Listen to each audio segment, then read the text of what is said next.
credo ne canta storia, fanno tutto a memoria,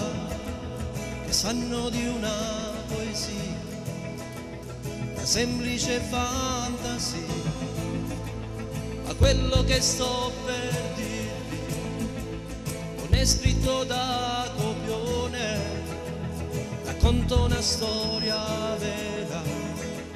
voi state a sentire me. Lei mi guardava con quell'aria indifferente, già sapevo tutte me, che amavo solo la mia libertà, vagabondavo la felicità, ma lei più furba mostrò solo quevase,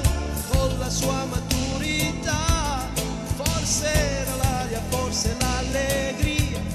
lei già era mia.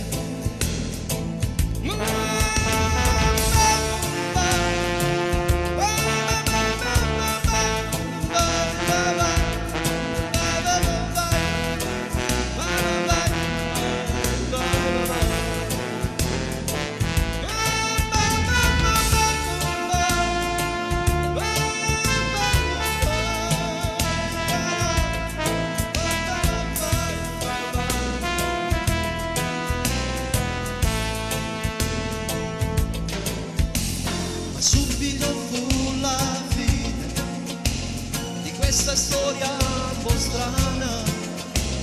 che me lascerà un ricordo che forse non muore più, di colpo da me accusato, il male mi fa sentire io vittima del mio osare,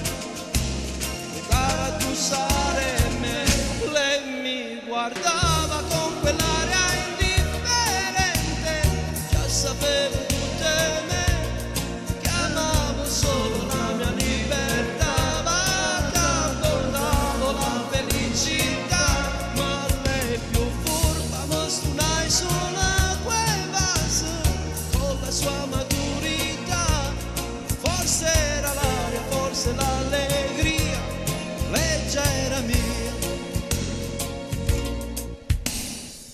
Durato poco, era solo un gioco, che mi illudeva, essa che parteva, non capeva niente, quasi non parlava, mentre chi l'aereo chiuso allontanava, sopportavo bene, me lasciavo male, odio quelle sere d'avventure, ma che amore, amore, amore, tutte le parole si perdevano così. E mo pure saccio che è una delusione, saccio che vorrei soffrire per una donna che ti